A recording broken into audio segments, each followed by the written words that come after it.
Hello everyone, welcome to concept decoder. आप सभी का कॉन्सेप्ट डिकोडर में स्वागत है। तो इससे पहले वाले वीडियो में हमने आइसोहाइडल मेथड के कॉन्सेप्ट को स्टडी किया था। डिफरेंट वेरिएंट कॉन्सेप्ट मैंने बताए थे रिलेटेड टू आइसोहाइडल मेथड। सो अब एक न्यूमेरिकल है, इस न्यूमेरिकल को सॉल्व करेंगे। बड़ा सिंपल सा न्यूमेरिकल है और इस मेथड से बड़ा सिंपल सा न्यूमेरिकल आते हैं। अगर आपने इक्वेशन लिखना सीख लिया तो आपको किसी तरह का कोई परेशानी नहीं होगी। लिखिए, the area between isoheight are given in the table below. Obtain the equivalent uniform depth. Isoheight in mm, okay, और area between isoheight square kilometre में दिया हुआ है। तो ये डेटा गिवन है और आपसे पूछा है कि एवरेज रेनफॉल या फिर मीन प्रेसिपिटेशन का वैल्यू आप कैलकुलेट करके बताएं। तो देखिए, ये कौन सा कंडीशन है। अगर आप गौर से देखोगे तो लेट्स सपोज एक मैप बनाते हैं। ये बनाने का भी जरूरत नहीं है अगर आप इक्वेशन आपके दिमाग में है तो, लेकिन फिर भी मैं बना देता हूँ। ये आइसोहाइट है मान लो 75 का, ये आइसोहाइट है 90 का, ये आइसोहाइट है 100 का, ये 125 का, 140 का, फिर 150 का, 165 का, 180 का। ठीक है, ये डिफरेंट आइसोहाइट गिवन है और एरिया बिटवीन टू आइसोहाइट ये आपको बताया हुआ है। जैसे कि एरिया बिटवीन 75 एंड 90, सबसे पहला एरिया यहाँ से शुरू हुआ है, दिस एरिया, और ये एरिया कितना है, this area is 60। Next one 90 और 100 के बीच का 275 स्क्वायर किलोमीटर, फिर ये 260, फिर ये 150, फिर ये 380, फिर ये 215, फिर ये 120। तो इस वाले क्वेश्चन में देखिए, आपको जो कंडीशन गिवन है वो ऐसा गिवन है कि ये जो बचा हुआ एरिया है छोटा छोटा, है ना, इन एरियाज का डेटा आपको गिवन नहीं है। तो इन एरियाज का इफेक्ट या फिर जो भी हमको कंसिडर करने की जरूरत ही नहीं है। क्लियर है, ये दो छोटे छोटे एरिया का। सो हम इक्वेशन इन्हीं के बीच का बनाएंगे। तो बड़ा सिंपल है, अब इक्वेशन आप लिख पाओगे। तो हम कैसे करते हैं, हम ये मान के चलते हैं कि एक छोटा सा पर्टिकुलर एरिया, दो आइसोहाइट के बीच में जो छोटा सा एरिया, इस पर जो रेनफॉल है एवरेज ऑफ दी टू आइसोहाइट्स, है ना। तो इसी के अकॉर्डिंग हम इक्वेशन बनाएंगे। तो पी एवरेज अगर मैं डायरेक्टली लिखूं तो मैं क्या लिखूंगा, तो देखिए फॉर्मूला लिखने का भी जरूरत नहीं है, आप इस टेबल को देख के डायरेक्टली लिख सकते हो। 75 plus 90/2 into 60 plus 90 plus 100/2 into 275 plus 100 plus 125/2 into 260 plus 125 plus 140/2 into 150 plus नहीं हाँ इंटू 150, मैं कंफ्यूज हो गया था, just plus 140 plus 150/2 into 380 plus 150 plus 165/2 into 215 plus 165 plus 180/2 into 120 divided by 60। जितने भी एरियाज हैं सबसे हम डिवाइड कर देंगे। 275 plus 260 plus 150 plus 380 plus 215 plus 120, तो ये इक्वल टू कितना होगा। आप जब न्यूमेरिकली सॉल्व करोगे तो पी एवरेज इक्वल टू, ये आपको कैलकुलेट में आ जाएगी 18986.5 divided by 1460, which is nothing but it is equal to 130.04 mm. समझ में आया? So this is how we calculate the average rainfall या फिर mean rainfall using isoidal method. अब नेक्स्ट एक हेडिंग बनाइए. अब ये चैप्टर लगभग खत्म हो गया है. अब इस चैप्टर में कुछ है नहीं, एक कुछ छोटे छोटे टॉपिक हैं, जैसे कि what is depth area duration relationship. Depth area, इससे भी क्वेश्चन आ सकते हैं. आजकल जो टफनेस की लेवल है ईएससी एग्जाम की या फिर डिफरेंट एग्जाम्स की, तो इनमें से भी इस सेक्शन से भी क्वेश्चन पूछे जा सकते हैं. और जब हम न्यूमेरिकल सॉल्व करवाएंगे, क्वेश्चन सॉल्व करवाएंगे, वहां पर भी इन सब कॉन्सेप्ट को हम डिस्कस करेंगे, जहां से आपका एक कॉन्सेप्ट बनेगा. पहले समझ लीजिए what is depth area duration या फिर इसको डेप्थ एरिया ड्यूरेशन, इसको बीएडी रिलेशनशिप के नाम से भी कहा जाएगा. रिलेशनशिप, और कभी कभी इसे हम डैड एनालिसिस के नाम से भी जानते हैं. DAD analysis. ठीक है. तो what is this? This is the concept of finding. Okay, this is the concept of finding areal characteristics of rainfall. मतलब देखो, कोई एक पर्टिकुलर रेनगॉज स्टेशन है किसी कैचमेंट में, तो ये मान लो और 2-3 रेनगॉज स्टेशन है. ठीक है. तो ये क्या करता है? एक रेनगॉज स्टेशन जो रेनफॉल डेटा रिकॉर्ड करता है, उसको हमने बोला था उसको हम पॉइंट रेनफॉल डेटा कहते हैं.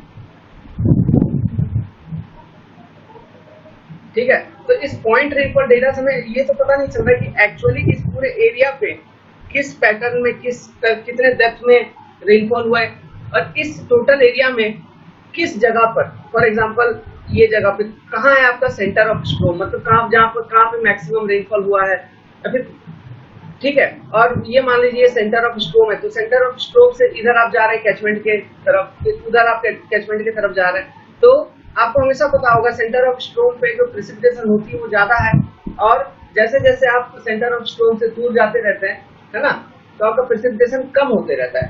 ठीक है.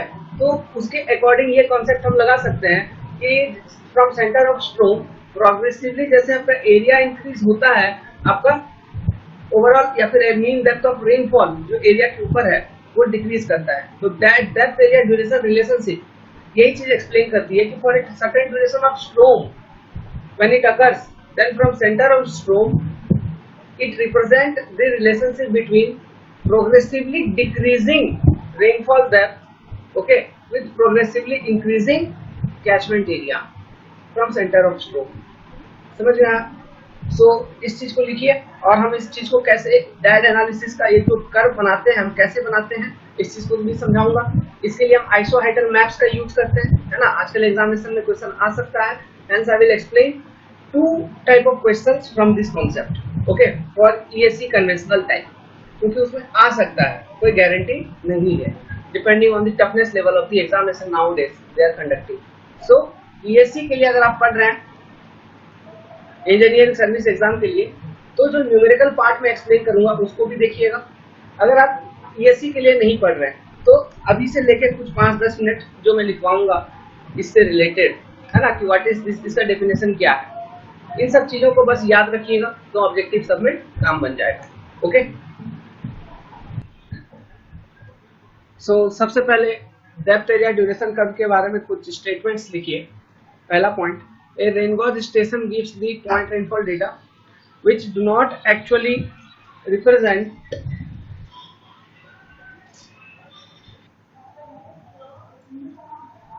थोड़ा कुछ कोई बुला लिया था इसलिए लिखिए, which do not actually represent the rainfall in the area. So to find out how much of rainfall will occur in an area by converting point rainfall data to aerial rainfall data, depth area duration curve is used. This is the first point. Second point, a depth area duration curve express graphically the relation between progressively decreasing average depth of rainfall over a progressively increasing area from the center of the storm outward to its edge for a given duration of rainfall. ठीक है. जो आपको explain किया था अभी थोड़ा देर पहले, वही पॉइंट ये है. ओके, सेंटर ऑफ स्ट्रोम से जैसे आपका कैचमेंट एरिया बढ़ेगा किसी एक साइड में, तो सेंटर ऑफ स्ट्रोम पे रेनफॉल इंटेंसिटी वगैरह सब कुछ ज्यादा होगा, मैग्नीट्यूड ज्यादा होगा, और जैसे जैसे आपका एरिया प्रोग्रेसिवली बढ़ेगा रेनफॉल डेप्थ डिक्रीज होता चलेगा। ओके, सो उसी चीज को ये ग्राफिकली रिप्रेजेंट करता है, डीएडी करता है। Next, the purpose of DAD analysis, depth area duration analysis for a catchment for a particular storm is to determine the largest average depth of rainfall that fall over various sizes of area during the standard passage of time। Okay, कहने का मतलब है, एक concept आपने सुना होगा या फिर नहीं सुना है तो सुनिए, एक चीज होता है प्रोबेबल मैक्सिमम प्रेसिपिटेशन। ये चीज को हम हाइड्रोलिक स्ट्रक्चर के डिजाइन में यूज करते हैं। तो ये मैक्सिमम प्रेसिपिटेशन कितना हुआ, मैक्सिमम डेप्थ ऑफ रेनफॉल किसी एक एरिया में किसी एक स्ट्रोम के कारण कितना हो सकता है ना, इन सब चीजों को फाइंड आउट करने में ये डैड एनालिसिस हमें मदद करती है। Okay, this is the PMP, probable maximum precipitation. So ये 3 इंपॉर्टेंट पॉइंट था ऑब्जेक्टिव क्वेश्चन में। डैड एनालिसिस के लिए ये 3 इंपॉर्टेंट पॉइंट आपसे पूछे जाते हैं हमेशा। Now I will explain you the concept in complete details. Okay, हम न्यूमेरिकल क्वेश्चन सॉल्व करेंगे, फिर ये मैक्सिमम डेड कर्व कैसे निकाला जाता है इससे रिलेटेड भी एक न्यूमेरिकल क्वेश्चन सॉल्व करेंगे। ओके, सो कंप्लीट एनालिसिस हम इसका करेंगे। Procedure to draw DAD curve. Okay, बड़ा सिंपल है, आप पहले समझिए। देखिए, पहला स्टेप, लेट्स सपोज आपके पास कोई एक कैचमेंट एरिया है। This is the actual catchment area, actual catchment area. इस एक्चुअल कैचमेंट एरिया पे आपने different rain gauge station according to rain gauge density आपने इंस्टॉल करके रखे होंगे, ठीक है।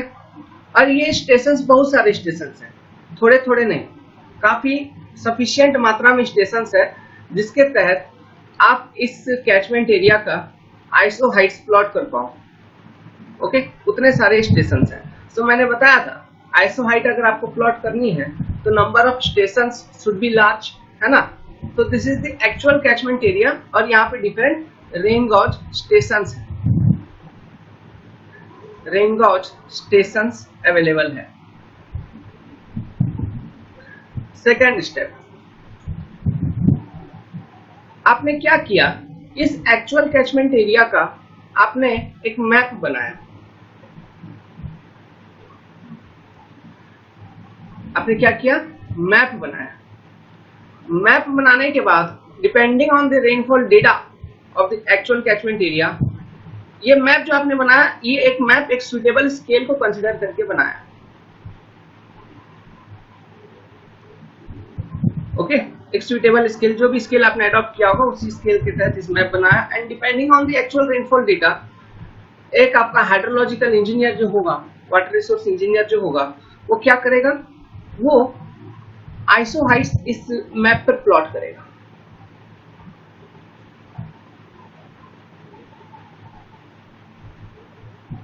है ना, ये डिफरेंट आइसो हाइट्स आपका हाइड्रोलॉजिकल इंजीनियर इस मैप पे प्लॉट करते हैं। Okay, what are this, these are isohyets. आपका इंजीनियर ने प्लॉट किया। अब आइसो हाइट प्लॉटिंग के बाद आप क्या करोगे, प्लेनीमीटर एक डिवाइस मैंने बोला था, बाय यूजिंग प्लेनीमीटर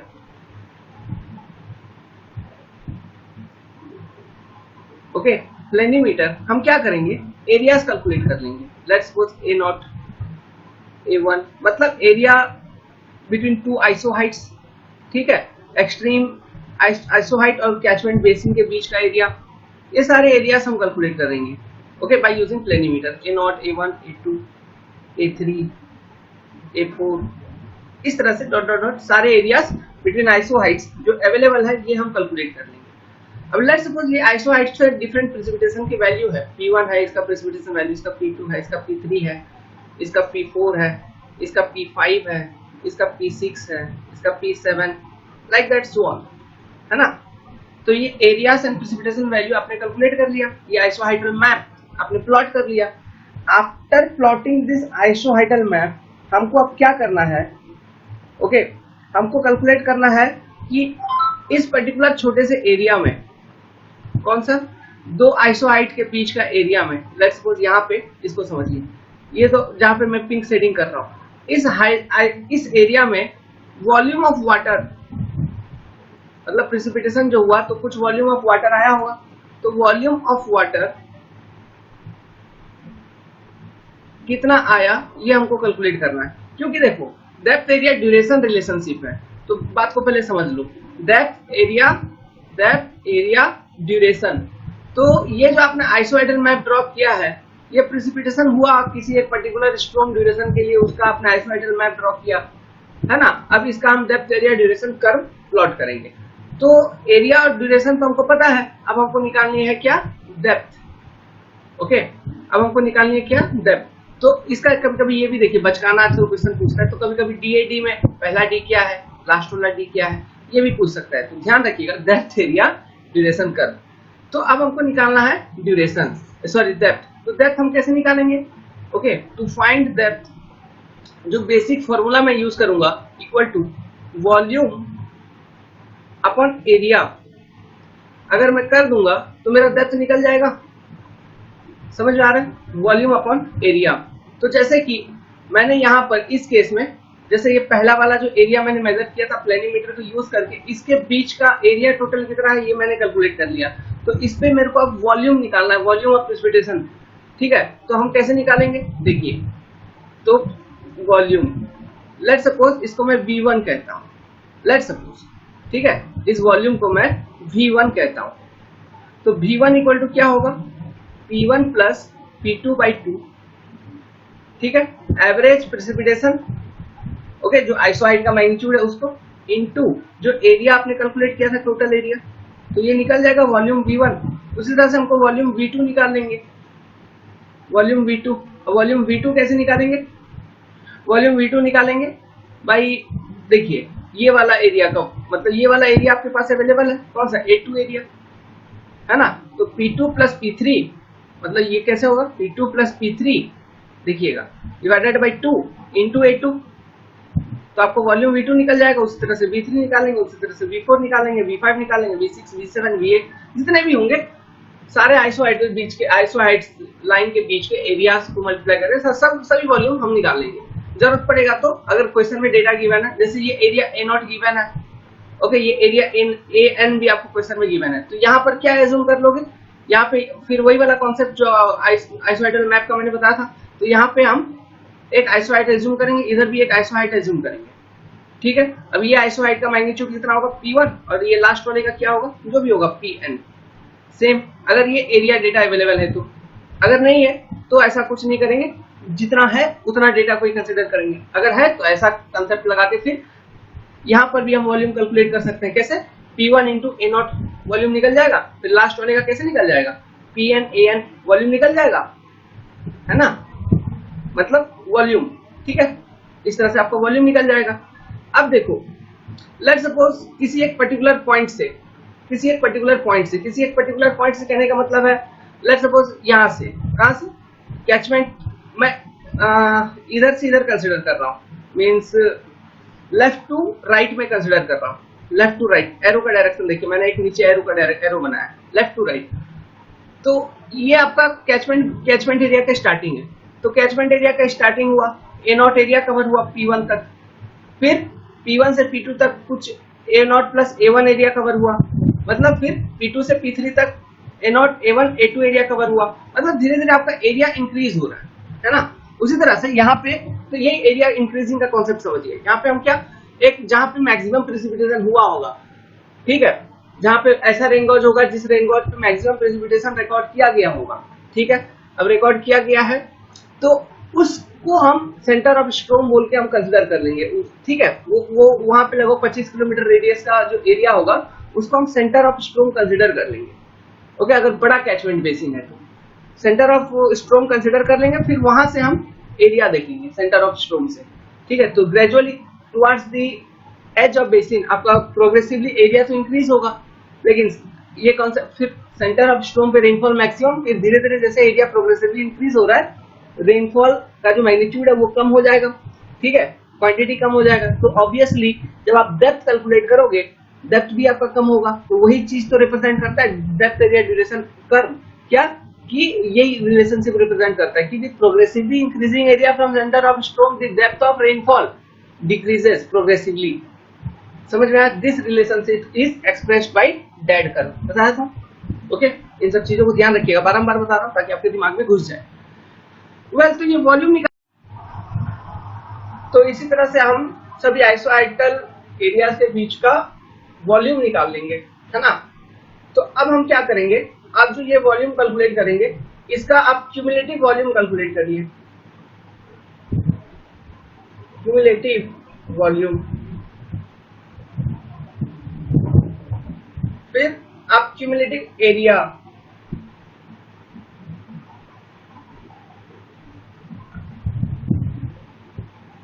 कैलकुलेट करिए। अब क्यूमुलेटिव वॉल्यूम, क्यूमुलेटिव एरिया कैसे कैलकुलेट करेंगे? देखिए, क्यूमुलेटिव वॉल्यूम मतलब V1 एरिया पहला वाला A1, फिर सेकेंड रो में क्या हो जाएगा V1 plus V2 area A1 plus A2, फिर V1 plus V3, V1 plus V2 plus V3 A1 plus A2 plus A3, है ना। इस तरह से cumulative volume, cumulative area, overall जितने भी डेटा है सारा का लास्ट रो तक आप कैलकुलेट कर लीजिए। अब इसके बाद हम इक्विवेलेंट डेप्थ, है ना, of precipitation over the area निकल जाएगा। जैसे कि फॉर एग्जांपल यहाँ पे आप समझिएगा, ये कैचमेंट एरिया, ठीक है, ये आपका मैप है। जस्ट मिनट, इसको मैं फिर से अच्छे से ढंग से बनाऊं, समझिएगा बात को, बहुत बड़ा इंटरेस्टिंग चीज है। देखिए क्या निकाल के देता है, ये ऐसा ऐसा ऐसा, लेट्स सपोज यहाँ तक। तो सबसे पहला देखो, अब equivalent depth EUD, okay, let's suppose इसको मैं EUD का या फिर average depth of precipitation over that area, okay, एक पर्टिकुलर एरिया पे। तो जैसे कि पहला वाला का एवरेज डेप्थ कितना हो जाएगा, volume of water divided upon A1, ये निकल जाएगा एवरेज डेप्थ। तो ये जो एवरेज डेप्थ निकला, ओके, पहला रो से ये कहां तक निकला, लेट्स सपोज क्वेश्चन में पूछा है कि अप टू एरिया, मतलब ये लेट्स सपोज ये एरिया आपका 100 किलोमीटर स्क्वायर था, इसके बीच का जो area it is 100 kilometre square का है। तो up to area 100 kilometre square जो एवरेज डेप्थ ऑफ प्रेसिपिटेशन है, अगर मैं केवल यहीं तक देखूं तो मैं क्या बताऊंगा, it is V1 by A1, ठीक है। लेट्स सपोज अब ये जो एरिया है, ये सेकेंड वाला, इट इज 200 किलोमीटर स्क्वायर, ठीक है। मतलब ये इंटरसेप्ट, मतलब ये इन दोनों आइसोआइड के बीच का जो area, it is 200 kilometre square actually, जो कैचमेंट एरिया पे है ना। तो ये हमने, अब अगर मैं पूछूं तो यहां तक up to this is P1, this is precipitation value P2, this is precipitation value P3, okay. तो अगर मैं आपसे पूछूं कि up to 300 kilometre square area what is the average depth of precipitation, तो 300 किलोमीटर स्क्वायर एरिया तक के लिए एवरेज डेप्थ ऑफ प्रेसिपिटेशन निकालना है, तो ये V1 plus V2 divided by A1 plus A2 अगर मैं कर दूं, तो ये लेट्स सपोज ये डेप्थ 2 निकल गया। तो ये डेप्थ 2 क्या है, डेप्थ 2 हमको ये बता रहा है कि up to 300 kilometre square area the average depth of precipitation क्या है। तो इट इज व्हाट, मतलब यहां तक आपने ये सारा डेटा को कंसीडर किया है, तब जाके आपको डेप्थ 2 निकला है, ठीक है। तो दिस इज योर डेप्थ 2, है ना। इसी तरह से अलग अलग आपका निकल रहा है average depth of precipitation over a particular area, समझ में आ रहा है। तो ये चीज आपको ये निकाल देता है, okay, average depth of precipitation over a particular area. तो ये आपने डेप्थ निकाल दिया, ठीक है, ये डेप्थ निकाल दिया। अब हम क्या करेंगे, डेड कर्व बनाएंगे, एक ग्राफ बनाएंगे। कैसा ग्राफ बनेगा, y एक्सिस होगी, एक x एक्सिस होगी। y एक्सिस में हम लिखेंगे एवरेज डेप्थ ऑफ रेनफॉल, इसको MMCM आप किसी भी यूनिट में आप रिप्रेजेंट कर सकते हो, नॉर्मली लेट्स सपोज mm में रिप्रेजेंट करेंगे, है ना। और यहाँ पे हम क्या लिखेंगे, क्यूमुलेटिव एरिया, क्यूमुलेटिव एरिया। अब कैचमेंट एरिया बहुत बड़ा है, ये मान के चल रहा हूं, तो एरिया जो होगा वो किलोमीटर स्क्वायर के फॉर्म में होगा, लेट्स सपोज। तो मैं एक उदाहरण देता हूं, जैसे कि लेट्स सपोज ये है 0, ठीक है, फिर ये शुरू हो गया 10, ये 20, 30, 40, 50, 60 ऐसा। फिर यहाँ ये शुरू हो गया let's suppose 100, 200, 300, 400।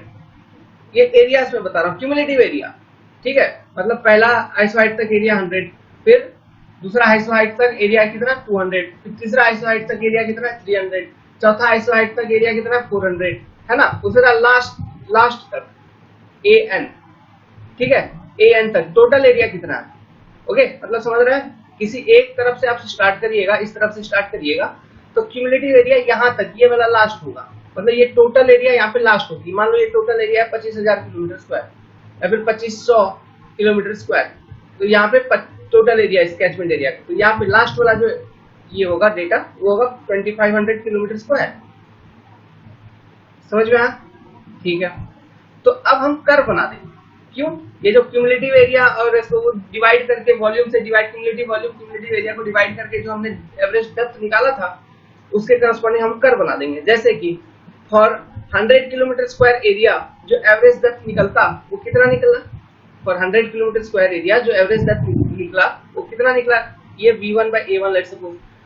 Then for total 200 kilometre square cumulative area जो एवरेज डेप्थ निकला वो कितना निकला, ये D2। इस तरह से हमें कर्व, मतलब ये प्लॉट कर देंगे डेटा, मतलब यहाँ पे एवरेज डेप्थ, ठीक है, इस तरह से ऐसा पॉइंट्स आ जाएगा, तो इस तरह के कर्व बन जाएगा। ओके, इसी को कहा जाता है dad curve. If for a particular duration of storm, हम डेप्थ और एरिया के बीच में जो रिलेशनशिप डिफाइन करते हैं, इसी को हम डेड कर्व कहते हैं। तो देखिए, जैसे जैसे आपका एरिया इंक्रीज हो रहा है, ये कर्व का बिहेवियर क्या शो कर रहा है, जैसे जैसे आपका एरिया इंक्रीज हो रहा है, ठीक है, तो आपका rainfall is progressively decreasing, magnitude of rainfall is progressively decreasing. ये कर्व ये रिलेशनशिप शो कर रहा है कि नहीं, है ना। बस तो इसी कॉन्सेप्ट को यूज करके यहाँ पे और एक पॉइंट ऐड कर देते हैं कि ये जो रिलेशनशिप है या फिर ये जो बिहेवियर है रेनफॉल का, it is from centre of stone. समझ में आया? ओके, तो ये फ्रॉम सेंटर ऑफ स्टोन, ये चीज यही बताती है कि एज योर एरिया इंक्रीजेस, जैसे आपका एरिया इंक्रीज होता है, your rainfall is going on progressively decreasing from center of storm. This behavior is this concept is explained by that curve. Is it clear? Okay. So बड़ा simple है, exam में question आएगा आप calculate कर लेंगे। This is the procedure, कोई बड़ी चीज नहीं है, सिंपल सी चीज है, easily it can be calculated. Okay, so इस प्रोसीड्यूर को मैं जिस तरह से एक्सप्लेन किया हूँ, इस तरह से आप कॉपी में लिखिए, और भी कुछ अगर आप अपने तरफ से लिखना चाहते हैं तो लिख लीजिए, कोई स्टेप अदर लिखने की जरूरत नहीं है, बस इतना लिखिए। अगर समझ गए कॉन्सेप्ट को तो बस हो गया, और कुछ लिखने की जरूरत नहीं है, बस इन सब चीजों को लिख लीजिए। ओके, और ये कर्व बना लीजिए, ठीक है। नाउ मैथमेटिकली ये जो ऊपर एक तरह का जो मैंने कर्व बनाया, ठीक है, इस कर्व का एक मैथमेटिकल इक्वेशन भी है। ओके, किसी एक पर्टिकुलर स्ट्रोम के लिए depth area duration curve, mathematically हम इसको कैसे कैलकुलेट कर सकते हैं, लिखिए, एक हेडिंग बनाइए, मैथमेटिकल, या फिर ऐसे लिखिए DAD curve equation, DAD curve equation. Okay, तो ये हम कैसे कैलकुलेट कर सकते हैं, P equal to P not E to the power minus K AN, नहीं, K by AN। Okay,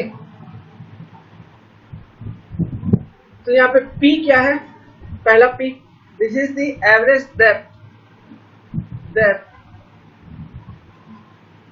over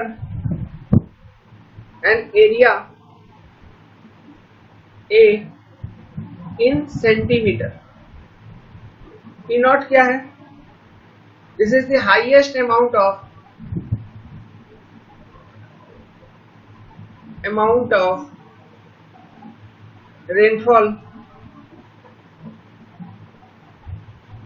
eight storm centre, at storm centre, इसका भी यूनिट है cm। नाउ एरिया जो यहाँ पे है, ठीक है, ये जो एरिया है A, this is your area. अब इसका जो यूनिट है इट इज किलोमीटर स्क्वायर। तो मैं यूनिट यहाँ पे यूनिट क्यों लिखवा रहा हूँ, क्योंकि एग्जाम में एक बार क्वेश्चन आया था, इसमें तो और कुछ दम है नहीं इस इक्वेशन को, तुरंत आपको याद हो जाएगा P equal to P not e to the power minus k by an। लेकिन एग्जाम में क्वेश्चन पूछ दिया था कि इसमें P, P नॉट, a इनका यूनिट्स क्या होता है, ओके, किस यूनिट में, क्योंकि ये इंपेरिकल इक्वेशन एक तरह का, तो इंपेरिकल इक्वेशंस में जो यूनिट कंसिडर किए जाते हैं, हमेशा हमको क्वेश्चन सॉल्व करते वक्त या फिर रिजल्ट निकालते वक्त उन्हीं यूनिट्स में डेटा को इंपेरिकल इक्वेशन में पुट करनी होगी, है ना। तो ये डेड कर्व का एक इक्वेशन है फॉर ए पर्टिकुलर स्ट्रोम, किसी एक स्ट्रोम के लिए, फॉर ए पर्टिकुलर स्ट्रोम। अब इसमें और कुछ लॉजिक है। अब ये इक्वेशन तभी वैलिड है जब स्ट्रोम सेंटर जो होगा ना, दिस लिखिए, this equation is valid when स्ट्रोम centre coincide with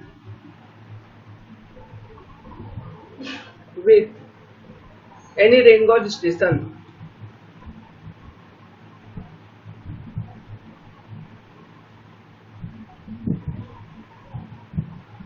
तो ऐसा तो कोई जरूरी नहीं है कि हर वक्त आपका स्ट्रोम सेंटर हर एक स्ट्रोम के लिए कैचमेंट एरिया पे, हाँ, आपका स्ट्रोम सेंटर किसी एक रेन गॉज स्टेशन से कोइंसाइड हो ही, है ना। तो ऐसा कोई जरूरी नहीं है। तो इस चीज को करने के लिए, है ना, हम क्या करते हैं, उस कैचमेंट एरिया में उस रेन गॉज स्टेशन को सिलेक्ट करते हैं जिस पर मैक्सिमम प्रेसिपिटेशन रिकॉर्ड हुई हो, है ना। हम क्या करते हैं, उस कैचमेंट एरिया में, लेट्स सपोज ये कैचमेंट एरिया, अब इसमें स्ट्रोम सेंटर फाइंड आउट करनी है, तो बहुत सारे रेन गॉज स्टेशन हैं, तो इनमें से कोई एक रेन गॉज स्टेशन ऐसा जरूर होगा जिस पर मैक्सिमम प्रेसिपिटेशन वैल्यू रिकॉर्ड हो रही होगी। लेट्स सपोज ये स्टेशन ये वाला है ना, और ये कैचमेंट एरिया काफी बड़ा है, ध्यान रखिएगा, और ये स्टेशन ये है जिसपे आपका मैक्सिमम प्रेसिपिटेशन रिकॉर्ड हो रही है, मैक्सिमम P, है ना, रिकॉर्ड हो रहा है। तो स्ट्रोम सेंटर फाइंड आउट करने के लिए हम क्या करते हैं, ये जो मैक्सिमम P, ये डेप्थ के फॉर्म में हमको निकालना है, तो हम क्या करते हैं, हम इसको इसी प्रेसिपिटेशन वैल्यू को on an average of area of 25 kilometre square, उस रेन गॉज स्टेशन के अगल बगल का 25 किलोमीटर स्क्वायर के एरिया में, है ना, इस रेनफॉल को डिस्ट्रीब्यूट करते हैं, और जो डेप्थ हमको निकल के आता है उस डेप्थ को हम एज्यूम करते हैं कि it is the highest rainfall P not, है ना, उसी को हम highest rainfall P not at storm centre हम कंसिडर कर लेते हैं। क्लियर है, मतलब ये P नॉट निकालने का तरीका है, ओके। अब इसमें और कुछ पूछ सकता है, क्या पूछ सकता है, ये जो K एंड N है ये क्या है, दीज आर कांस्टेंट, ये कांस्टेंट है। अब ये किस चीज पर डिपेंड करते हैं, तो ये डिपेंड करते हैं, डिपेंड्स ऑन रीजन, है ना, ये किस एरिया में बरसात हो रही है, क्या हो रही है, उस रीजन पे डिपेंड करता है, एंड स्ट्रोम ड्यूरेशन,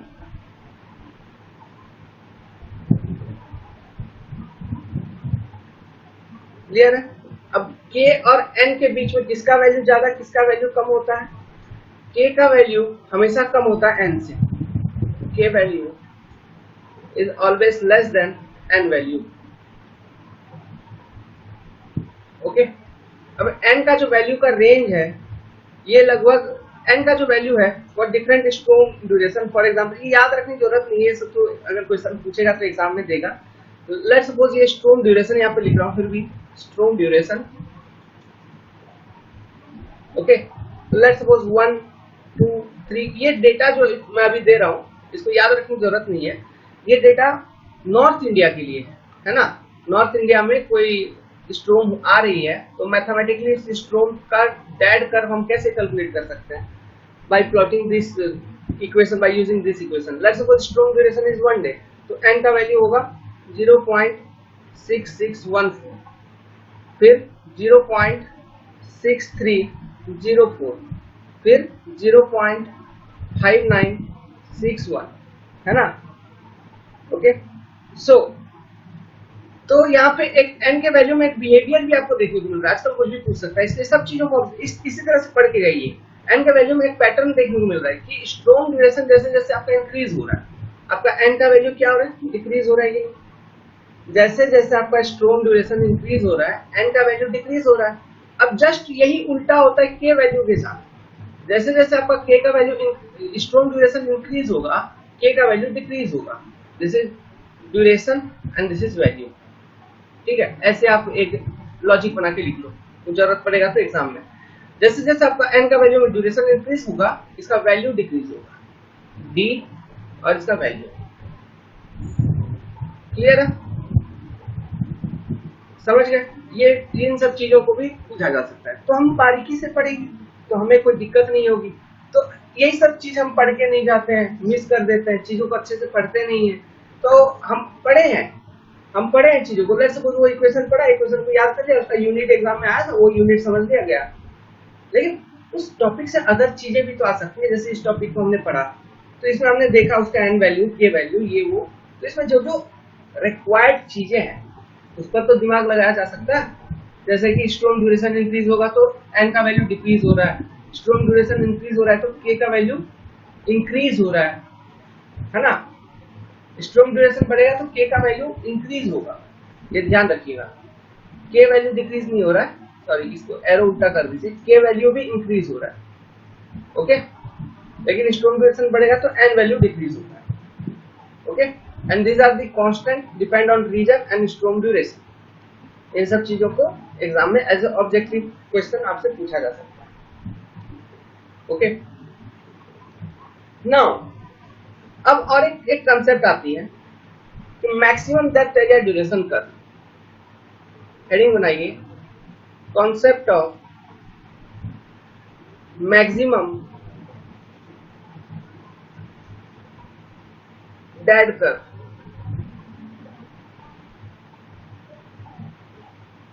अब ये मैक्सिमम डेड कर्व का जो कॉन्सेप्ट है, इसको यूज करके हम क्या डिटरमाइन करते हैं कि in a particular region for a particular duration of storm maximum probable precipitation की वैल्यू क्या होगी, है ना, या फिर डिजाइन फ्लड वगैरह क्या होगा, सच दैट उस एरिया में अगर मान लीजिए किसी हाइड्रोलिक स्ट्रक्चर को हमको डिजाइन करना है तो हम किस पर्टिकुलर मैग्नीट्यूड ऑफ फ्लड को कंसिडर करते हुए उस हाइड्रोलिक स्ट्रक्चर को हम डिजाइन करेंगे।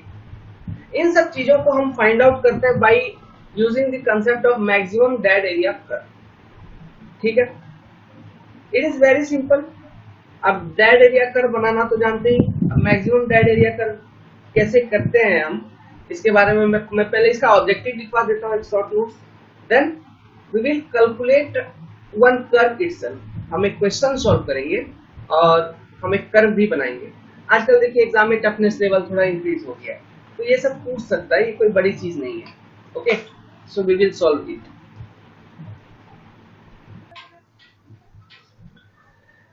सो लिखिए, सबसे पहले एक स्टेटमेंट लिखिए कि this concept is used to find out design flood over an catchment area while designing any hydraulic structure. Okay, मतलब मैक्सिमम डेप्थ ऑफ रेनफॉल कितना हो सकता है उस पर्टिकुलर कैचमेंट एरिया पे due to different given storm, हमको ये चीज पता लगाना होता है। समझ में आया? वेरियस स्ट्रोम का हम depth area duration curve plot करेंगे। अब उसमें से मैक्सिमम जो स्ट्रोम का वैल्यू आएगा, ठीक है, तो मैक्सिमम वाला depth with respect to area जब हम प्लॉट करते हैं उसे हम मैक्सिमम डेड कर्व कहते हैं। ओके, अगर लिखना है तो और एक सेंटेंस लिख लीजिए। यहां पर लिखिए, in area due to various स्ट्रोम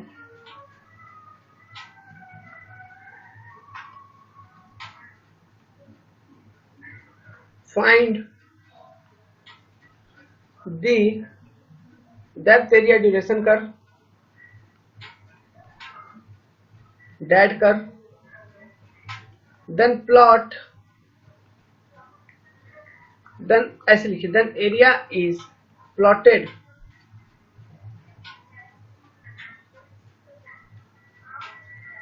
with respect to maximum depth of rainfall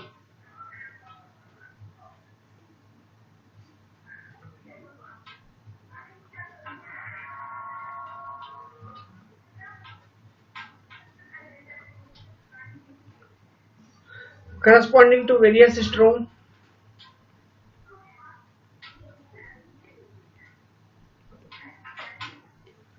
corresponding to various storm. This is called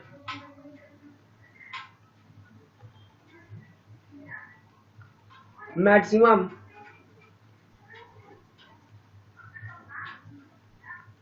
DAD curve. Okay, अब एक डेटा का एनालिसिस करते हैं। देखिए, लेट सपोज कि एक कोई पर्टिकुलर एरिया है आपके पास, है ना, एक कैचमेंट एरिया है। ओके, ये टोटल एरिया इस तरह से कैचमेंट एरिया का इंटरसेप्ट वगैरह है। ओके, तो इस कैचमेंट एरिया पे डिफरेंट स्ट्रोम्स के कारण एट डिफरेंट टाइम, जैसे कि 12वें महीना 1987, फिर 12वें महीना 1988, 12वें महीना 1989, 12वें महीना 1990, ये 4 ईयर्स हैं आपके पास। 4 ईयर में इसी पर्टिकुलर महीने पे डिफरेंट स्ट्रोम आई थी, तो उसका आपने डेड एनालिसिस किया हुआ है। मतलब ये इस एरिया पर 12वें महीना 1987 का ये डेड एनालिसिस है, 12वें महीना 1988 का ये डेड एनालिसिस है, इस पर्टिकुलर कैचमेंट एरिया पे 12वें महीना 1989 का ये डेड एनालिसिस है, उसी तरह 1990 का ये पर्टिकुलर डेड एनालिसिस है जो स्ट्रोम उस साल उस महीने वहां पे उस कैचमेंट एरिया पे आया था। ठीक है, आपने इन 4 अलग अलग स्ट्रोम का उस कैचमेंट एरिया पे आपने डेड एनालिसिस करके रखा है। अब हमको maximum rainfall versus catchment area का ग्राफ प्लॉट करना है, तो वो जो ग्राफ प्लॉट करेंगे हम उसी को हम मैक्सिमम डेड कर्व कहेंगे। तो जैसे कि एरिया 10 किलोमीटर है ना, तो एरिया 10 किलोमीटर पे उस साल उस टाइम पे मैक्सिमम रेनफॉल डेप्थ कितना आया, 1119.3, तो मैक्सिमम रेनफॉल 1119.3, ये डेटा पिकअप होगा। फिर 50 किलोमीटर स्क्वायर एरिया पर कौन सा डेटा पिकअप होगा, 1114.7, 1114.7 पिकअप हो गया। फिर उसी तरह से 112.3 पिकअप हो जाएगा। फिर और क्या पिकअप हो जाएगा इसमें, 109.8 पिकअप हो जाएगा। फिर 107.6 पिकअप हो जाएगा। फिर 75.8 पिकअप हो जाएगा, मतलब ये वाला डेटा। फिर 70.90 पिकअप हो जाएगा, ये वाला डेटा, है ना। तो ये अब maximum depth of rainfall due to various storm आपने एनालिसिस किया उस कैचमेंट एरिया पर, और हम कैचमेंट एरिया और मैक्सिमम डेप्थ ऑफ रेनफॉल, इस वाले मैक्सिमम डेप्थ ऑफ रेनफॉल को अगर हम प्लॉट कर देंगे तो हमें क्या पता चल जाएगा, maximum DAD curve for this given duration of स्ट्रोम, है ना, for this given duration of स्ट्रोम। Okay, maximum DAD curve क्या होगा ये हमें पता चल जाएगा, है ना। तो इससे अब इस स्ट्रोम वैल्यू को कंसिडर करते हुए, देखते हुए, अब हम यहाँ पे क्या डिजाइन कर सकते हैं, ये हम डिजाइन कर सकते हैं उस कैचमेंट एरिया को, मतलब वहां पे कोई हाइड्रोलिक स्ट्रक्चर वगैरह, फॉर एग्जांपल 10 किलोमीटर स्क्वायर अंदर के, इस 10 किलोमीटर स्क्वायर एरिया के अंदर अगर आपको कोई हाइड्रोलिक स्ट्रक्चर बनानी है तो वहां पे मैक्सिमम फ्लड आने का कुछ चांसेस कितना है, 1119.3। अगर आपको 50 किलोमीटर स्क्वायर के अंदर कोई हाइड्रोलिक स्ट्रक्चर बनानी है तो मैक्सिमम रेनफॉल का डेप्थ कितना होगा, 1114.7। इस तरह से हम डायरेक्टली ये डेटा को पिकअप कर सकते हैं। क्लियर है, तो this is your maximum DAD curve. Okay, चलिए अब इस कॉन्सेप्ट को और ज्यादा डिटेल में, ये डेटा लिखने की जरूरत नहीं है, ठीक है। आप अगर चाहो तो इसका स्क्रीनशॉट निकाल के रख लीजिए, इतना लिखने की जरूरत नहीं है, बस समझने के लिए था कि एक्चुअली ये करते क्या है। तो डिफरेंट स्ट्रोम्स का हमने डेड एनालिसिस किया, अब उसमें से मैक्सिमम हम कैलकुलेट करके निकालेंगे और प्लॉट कर देंगे, तो that is your maximum DAD curve. ठीक है, नाउ एक क्वेश्चन बनाते हैं, तो क्वेश्चन लिखिए a catchment is divided into 3 zones. तो ये कैचमेंट है जिसको 3 जोन्स में डिवाइड किया गया है, with area of each zone as हर एक जोन का जो एरिया है वो है 100 kilometre square, 300 kilometre square, sorry 3000 kilometre square and 3000 kilometre square. तो ये टोटल लगभग 6100 किलोमीटर स्क्वायर की कैचमेंट एरिया है। ठीक है, तो एक कैचमेंट एरिया को 3 जोन में डिवाइड किया है। इस तरह से एक कैचमेंट एरिया उसको 3 जोन में, ये पहला जोन, ये दूसरा जोन, ये तीसरा जोन। पहला जोन का एरिया है 100 किलोमीटर स्क्वायर, फिर इसका 3000, इसका भी 3000, जोन 1, जोन 2, जोन 3, इस तरह का कुछ है। अब next, cumulative average rainfall in mm. Cumulative average rainfall in mm in different zone, हर एक जोन में दिया हुआ है। मतलब हर एक जोन का अलग अलग रेनफॉल दिया हुआ है with respect to time, duration के साथ। मतलब 2 आवर के अंदर अंदर कितना जोन 1 में कितना बरसात हुआ, जोन 2 में ओवरऑल कितना हुआ, जोन 3 में कितना हुआ। मतलब ये cumulative average rainfall in MM, मतलब डेप्थ दिया हुआ है ना। फिर 4 आवर के अंदर अंदर टोटल कितना बरसात हुआ, किस जोन में कितना, है ना। इस तरह से ये सब डेटा गिवन है, जोन 1, जोन 2, जोन 3 का। ओके, 10 आवर का टोटल ये जो रेनफॉल है, ये 10 आवर ड्यूरेशन का रेनफॉल रही होगी, यहाँ पे दिया हुआ है। और उस 10 आवर ड्यूरेशन में क्यूमुलेटिव रेनफॉल डेप्थ किस जोन में कैसे कैसे था, इस चीज को यहाँ पे दे दिया गया है। ओके, समझ में आ रहा है। Okay, next, draw the maximum average depth versus area plot for the duration of 2 hour, 4 hour, 6 hour. क्या कहता है, draw the maximum average depth versus area plot for the duration of 2 hour, 4 hour, 6 hour. ठीक है, तो इस question को solve करने से पहले इस डेटा को समझिए। ये क्वेश्चन में डेटा गिवन है, ये क्या गिवन है, इसको समझ लो, तब जाके ना मैक्सिमम डाइट कर्व निकाल पाओगे। पहले क्वेश्चन को समझना जरूरी है। ये कैचमेंट एरिया है, ये जोन 1, ये जोन 2, जोन 3। ठीक है, जोन 1, जोन 2, जोन 3। जोन 1 का area 100 kilometre square, zone 2, zone 3 का 3000 किलोमीटर स्क्वायर ईच। अब विद रेस्पेक्ट टू टाइम, यहाँ पे क्वेश्चन में क्या लिखा है, ध्यान से देखो, क्यूमुलेटिव एवरेज रेनफॉल, मतलब ये एक तरह का डेप्थ दिया है।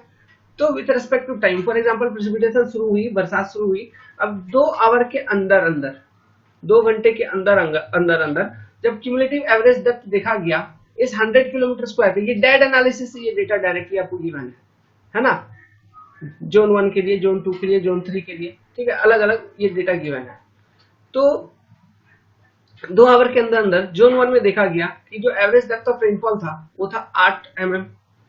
ठीक है, नाउ जोन 2 में ये देखा गया जो एवरेज डेप्थ ऑफ रेनफॉल था ये था 5 mm। जोन 3 में एवरेज डेप्थ ऑफ रेनफॉल कितना था,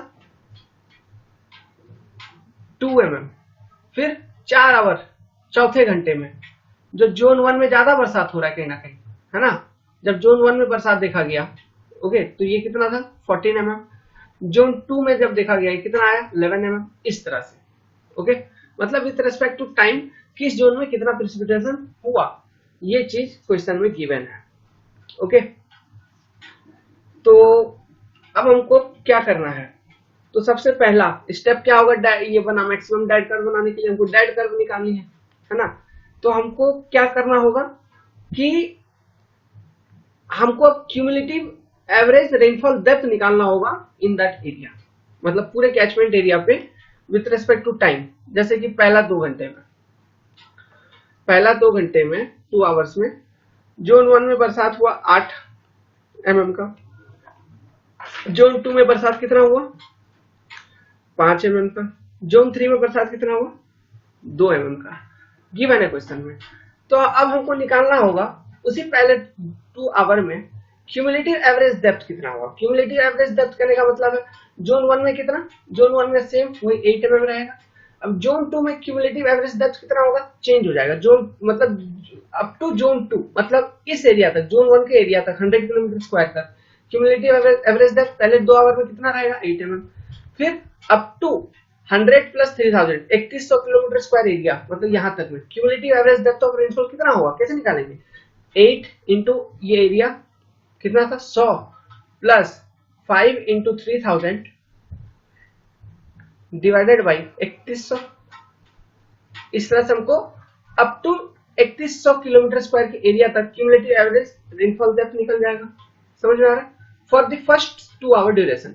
उसी तरह से cumulative average rainfall over the entire catchment, मतलब जो इंक्लूडिंग जोन 3 कितना निकलेगा, कैसे निकालेंगे हम, 8 into 100 plus 5 into 3000 plus 2 into 3000 divided by 6100, है ना। तो ये एक डेप्थ का वैल्यू निकलेगा।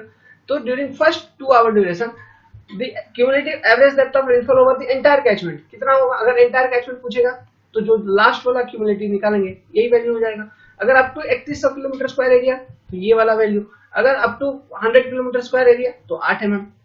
समझ में आ रहा है? तो मतलब हमको अब फर्स्ट 2 आवर ड्यूरेशन के लिए डेड कर्व बतानी है। उसी तरह up to next 4 hour duration हमको फिर इस तरह से क्यूमुलेटिव एवरेज निकालना है।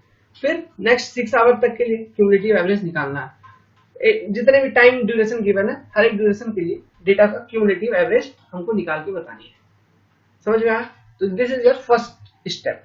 तो चलिए इसका सॉल्यूशन करते हैं। सबसे पहले cumulative average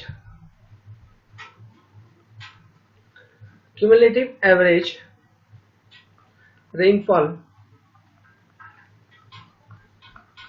in mm of accumulated area।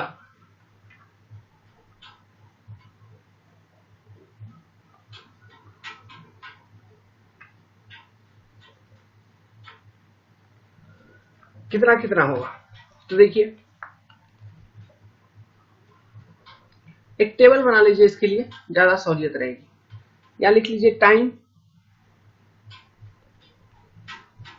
किसमें? आवर्स में है, ब्रैकेट में आवर, फिर जोन 1, फिर जोन 1 प्लस जोन 2,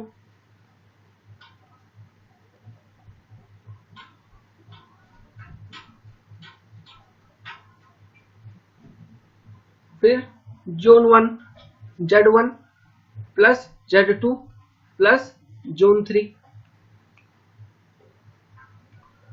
तो फॉर फर्स्ट 2 आवर ड्यूरेशन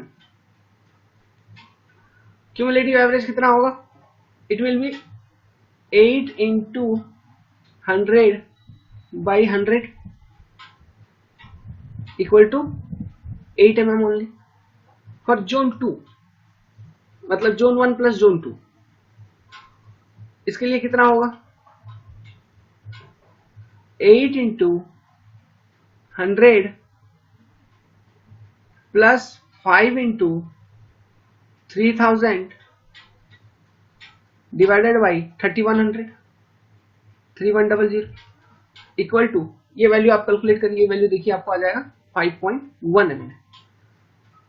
उसी तरह से थर्ड कंडीशन मतलब zone 1 plus zone 2 plus zone 3 के लिए 8 into 100 plus 5 into 3000 plus 2 into 3000 divided by 6100। ठीक है, तो ये कितना आ जाएगा? ये वैल्यू कैलकुलेट करिए। ये वैल्यू देखिए आ जाएगा समथिंग इक्वल टू 3.574। ओके, सो 3.574। इसी तरह से by using the same equation, same concept for different duration, जैसे 2 आवर्स के लिए निकाल लिया आपने, फिर हम निकाल लेंगे 4 आवर्स के लिए। 4 आवर का जो डेटा दिया उसका निकालेंगे क्यूमुलेटिव एवरेज। तो ये निकल जाए, पहला रो तो पहला कॉलम तो सेम रहेगा 14, फिर 6 आवर 8 और 10, 6 आवर 8 और 10, इसका तो सेम रहेगा 14 23 35 48। ओके, बस चेंज होगा तो इन दोनों में चेंज होगा, मतलब जोन 1 प्लस जोन 2 और zone 1 plus zone 2 plus zone 3 में। तो इन वैल्यूज को कैलकुलेट करेंगे तो ये वैल्यूज कितना कितना आएगा हम लिख देते हैं, आप डायरेक्टली कैलकुलेट करके देखिए। ये आ जाएगा 11.01, ये आ जाएगा 18.16, ये आ जाएगा 28.225, ये आ जाएगा 40.258, ये वैल्यूज आ जाएंगे 9.08, ये वैल्यू आ जाएगा 15.13, फिर ये वैल्यू आ जाएगा 24.67, ये वैल्यू आ जाएगा 35.2 0.21।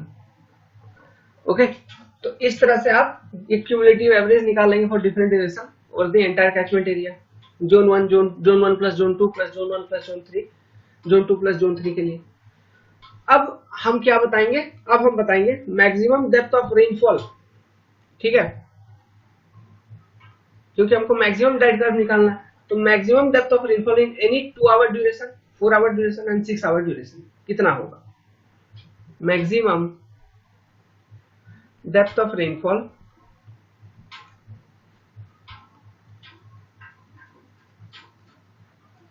in any 2 hour, 4 hour and 6 hour duration। तो देखिए सिंपल है, टेबल बनाइए क्योंकि हमको ग्राफ बनानी है ना। तो ये हम क्या कर रहे हैं, 3 जोन में डिवाइड कर रहे हैं। ये टाइम यहाँ पे लिख दिया, ड्यूरेशन। अब जोन 1 का एरिया कितना, 100 किलोमीटर स्क्वायर एरिया तक में। जोन 2 का एरिया कितना, जो मतलब जोन 2 जब एंडिंग हो रहा है उसका एरिया है 3100 किलोमीटर स्क्वायर के एंडिंग तक में, फिर 6100 किलोमीटर स्क्वायर के एंडिंग तक में। तो ये क्यूमुलेटिव एरिया हमने निकाल लिया। ठीक है, और क्यूमुलेटिव रेनफॉल भी हमने निकाला हुआ है। अब इन क्यूमुलेटिव रेनफॉल का किसी भी 2 आवर्स के लिए मैक्सिमम कितना होगा ये हमको बताना है। तो ये हम कैसे बताएंगे, देखिए मान लो 2 आवर का बात कर रहे हैं, 2 आवर। ओके, तो 2 आवर मतलब आपने जोन 1 पे इस डेटा को अब स्टडी करो, फोकस करो। कौन सा, यहाँ पे ये जोन 1 का जो डेटा है, जोन 1 का डेटा, ये 2 आवर्स के लिए रेनफॉल था पहला 8, फिर 4 आवर के लिए 14, 6 आवर तक के लिए 23, 8 आवर के लिए 35, 10 आवर के लिए मतलब ये कितना आ गया, ये 48 आ गया। ठीक है, मतलब ये टोटल 10 आवर ड्यूरेशन का रेनफॉल है। मतलब ये जो ड्यूरेशन है ओवरऑल ये टोटल रेनफॉल की, इट इज 10 आवर। ओके, तो अब हमको मैक्सिमम निकालना फॉर एनी 2 आवर। तो एनी 2 आवर कौन कौन सा हो सकता है, जैसे कि 4 आवर, यहाँ पे देखिए, यहाँ पे टाइम स्केल को समझिए पहले, तब ये चीज अच्छे समझ में आएगा। और नेक्स्ट पेज में करता हूं मैं, समझिएगा, समझिए कॉन्सेप्ट को। 0 से लेके पहला 2 घंटा, फिर 2 से 4 घंटा हो गया, फिर 4 से 6 हो गया, 6 से 8 घंटे हो गए, 8 से 10 घंटे हो गए। ठीक है, तो 0 से लेके, ये जोन 1 का अगर मैं बात कर रहा हूं, किसका, जोन 1 का बात कर रहा हूं। ओके, मतलब up to 100 kilometre square area. आप अपने कॉपी में देखिए डेटा को। तो अगर मैं जोन 1 का बात करूं तो हम किसका वैल्यू लिखेंगे, हम लिखेंगे यहाँ पे क्यूमुलेटिव एवरेज रेनफॉल। ठीक है, जो अकुमुलेट हुआ in zone 1 in during this duration. तो कितना, 0 से लेके 2 घंटे के बीच तक में 8 mm हो गया। फिर 2 घंटे से लेके 4 घंटे के बीच में, फिर मतलब नेक्स्ट और 2 घंटे बाद टोटल कितना अकुमुलेट हुआ था, 14 mm हुआ था। समझ रहे हैं, ये मैं क्यूमुलेटिव अकुमुलेटेड रेनफॉल लिख रहा हूं। फिर 4 घंटा हो गया रेनफॉल होता, फिर अगले 2 घंटे में कितना अकुमुलेट हुआ। ओके, मतलब टोटल जब आप देखिए क्यूमुलेटिव वो आ गया 23। इसी तरह से नेक्स्ट 35, फिर लास्ट फाइनली जब 10 आवर खत्म हुआ बरसात का, तो 10वें घंटे में आपने जब देखा तो टोटल क्यूमुलेटिव अकुमुलेटेड रेनफॉल कितना था, up to in zone 1 it is 48 mm। तो अब हमको मैक्सिमम बतानी है जोन 1 के लिए कि किसी भी 2 घंटे में, इनमें से किसी भी 2 घंटे में मैक्सिमम कितना है। तो उसी को तो हमको प्लॉट करना है विद रिस्पेक्ट टू एरिया, तभी तो हमको मैक्सिमम डेड कर्व निकलेगा। तो देखो ये पहला 2 घंटा में 8 mm।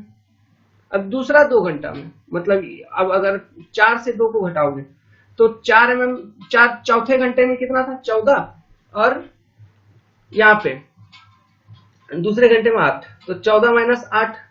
ओके, 14 माइनस 8 कितना होगा, इसका डिफरेंस हो गया 6। फिर 6 से 4 इस वाले 2 घंटे में, इस वाले 2 घंटे के बीच में कितना हुआ, तो 23 माइनस 14 तो कितना होगा 9। फिर इस 2 घंटे में 35 माइनस 23 12, फिर इस 2 घंटे में 48 माइनस 35 कितना 13।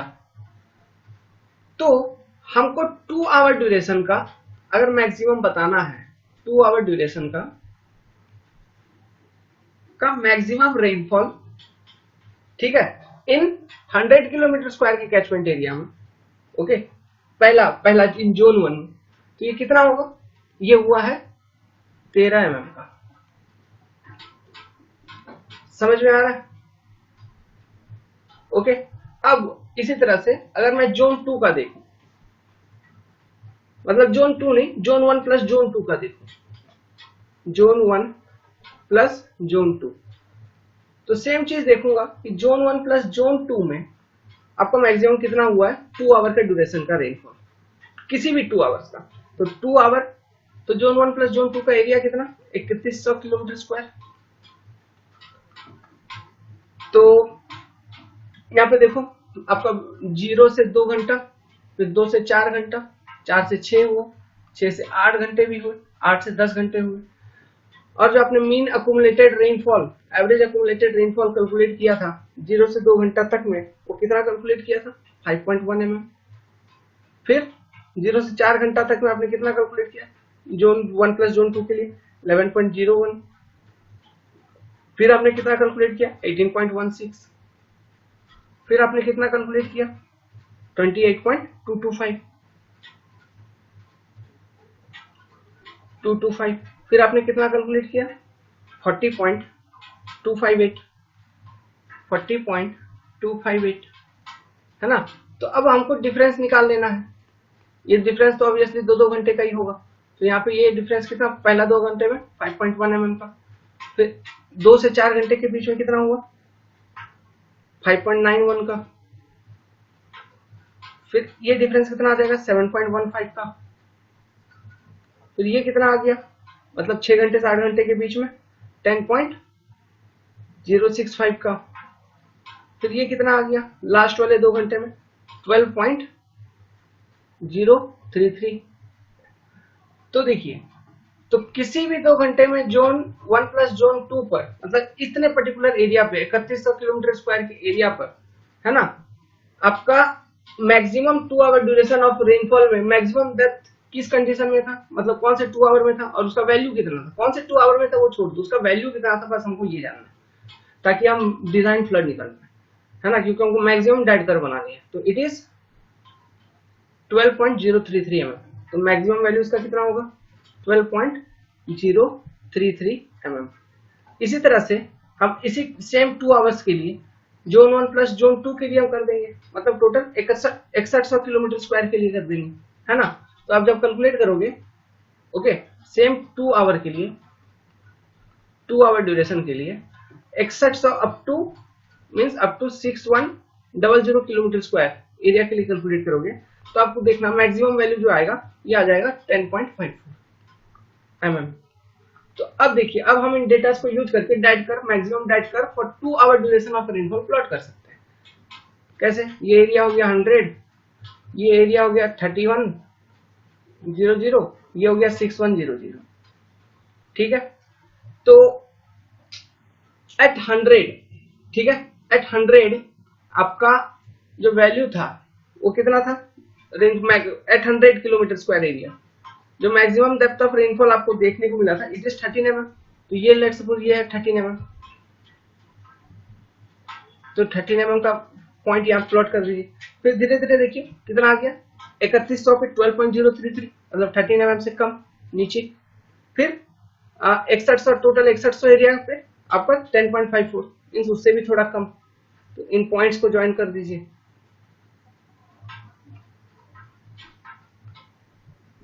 ठीक है। तो ये क्या बन गया, DAD curve for 2 hour duration rainfall.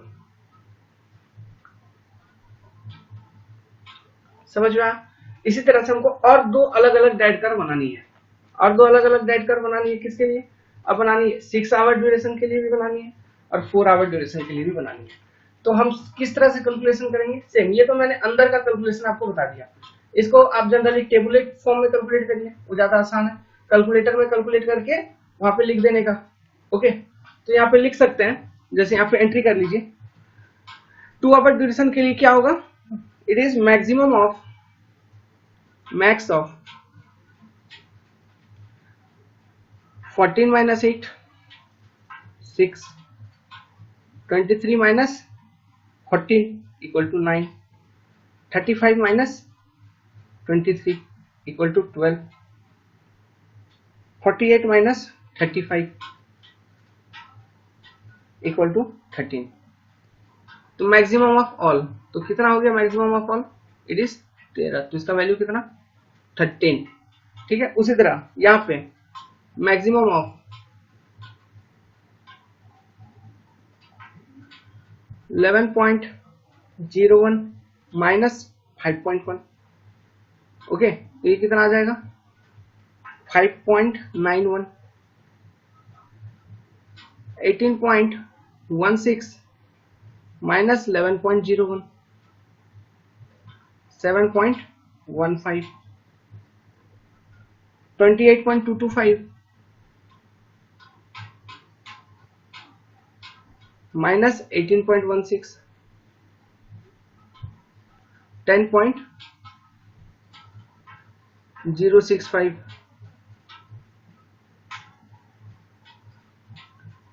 40.258 minus 28.225 equal to 12.033। तो कितना आ जाएगा, मैक्सिमम कितना है 12.033। उसी तरह से यहाँ पर भी लिख लीजिए मैक्सिमम ऑफ इतना, यहाँ पे वैल्यू कितना आ गया, कैलकुलेट किया था अभी 10.5। तो ये 2 आवर ड्यूरेशन का मैक्सिमम दैट करा है, समझ में आया, समझ में आया, okay. Maximum precipitation value, maximum mean rainfall depth आपको देखना है। उसी तरह से इसी टेबल को आगे बढ़ाएंगे, कंटिन्यू करेंगे, जस्ट ए मिनट। इसी टेबल को आगे बढ़ाएंगे तो यहाँ पे टाइम, एरिया आपका कितना था 100 किलोमीटर स्क्वायर पहले, फिर एरिया कितना आ गया 3100 किलोमीटर स्क्वायर का, फिर एरिया कितना आ गया 6100 किलोमीटर स्क्वायर का, 6100 किलोमीटर स्क्वायर का। तो 2 आवर्स के लिए तो हमने बता दिया था, अब 4 आवर के लिए और 6 आवर के लिए। तो देखो अब 4 आवर के लिए मैक्सिमम डेड कर्व आपको निकालना है। तो देखो जोन 1 में 4 आवर के लिए मैक्सिमम कितना आ रहा है, तो 4 आवर अगर आपको मैक्सिमम 4 आवर देखना है तो कौन सा 4 आवर देखोगे, देखो 10 माइनस 6 करोगे तो 4 घंटा मिलेगा, मतलब 48 माइनस 23, समझ में आ रहा है। फिर 6 माइनस 2 भी करोगे तो भी 4 घंटा मिलेगा, तो 6 माइनस 2 करोगे तो मतलब 14 माइनस 8, तो मैक्सिमम ऑफ कितना, मैक्सिमम ऑफ 6 माइनस 2 मतलब 14 माइनस 8 और 35 माइनस 8, क्योंकि 8 माइनस 2 भी करेंगे तो हमको नहीं 8 माइनस 2 करेंगे 6 घंटा मिलेगा, 8 माइनस 4 मतलब 35 माइनस 14 है ना। तो यहाँ पे हम लिख सकते हैं मैक्सिमम ऑफ क्या, मतलब हमको 4 आवर ड्यूरेशन बनानी है ना, तो 4 आवर ड्यूरेशन बनानी है मतलब 6 माइनस 2 4 घंटा है, तो 23 माइनस 8 ठीक है। दूसरा 23 माइनस 8, दूसरा 6 घंटा कैसे, 4 घंटा कैसे बनेगा, 8 माइनस 4 मतलब 35 माइनस 14, 35 माइनस 14 जोन 1 का बात हो रहा है। फिर तीसरा कैसे बनेगा 4 घंटा, 10 माइनस 6 मतलब 48 माइनस 23, 48 माइनस 23, और कोई कॉम्बिनेशन नहीं बन सकता 4 घंटे का। तो इन चारों में से, इन तीनों में से मैक्सिमम डिफरेंस किस केस में आएगा, 48 माइनस 23 में 25 का डिफरेंस आएगा। तो 4 आवर ड्यूरेशन के लिए 100 किलोमीटर स्क्वायर के एरिया में है ना, टिल 4 आवर ड्यूरेशन आपका मैक्सिमम प्रेसिपिटेशन की वैल्यू कितनी होगी, it will B 25 mm which is nothing but 48 minus 23। उसी तरह से आप अप टू 3100 में देख लीजिए, ये आ जाएगा आपको 22.098, और इसकी वैल्यू ये किसके किसके बीच का 40.258 माइनस 18.16 करेंगे तब, ओके। फिर इसी में 20.08। नाउ ये 6 आवर ड्यूरेशन अगर हमको देखना है तो 6 आवर कैसे बनेगा, देखिए 6 आवर बनेगा जब हम 10 माइनस 4 करेंगे, मतलब 48 माइनस 14 करेंगे, जून 1 के लिए बता रहा हूँ, 48 माइनस 14 करेंगे। दूसरा 6 आवर कैसे बन सकता है? 6 आवर बन सकता है आपका जब 8 माइनस 2 करेंगे, मतलब 35 माइनस 8 करेंगे, ठीक है। और 6 आवर बन सकता है क्या? नहीं, यही दो पॉसिबल कॉम्बिनेशन है। तो इन दोनों पॉसिबल कॉम्बिनेशन में जो मैक्सिमम आएगी वो होगा, तो मैक्सिमम कितना आपको मिलेगा? 34 मिलेगा।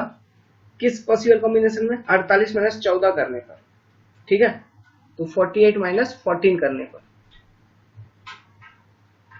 समझ में आया? 34। फिर नेक्स्ट 29.248, ये किस पॉसिबल कॉम्बिनेशन में मिलेगा? जब आप 40.258 माइनस 11.01 करोगे तब। उसी तरह से इसमें 26.13 आ जाएगा।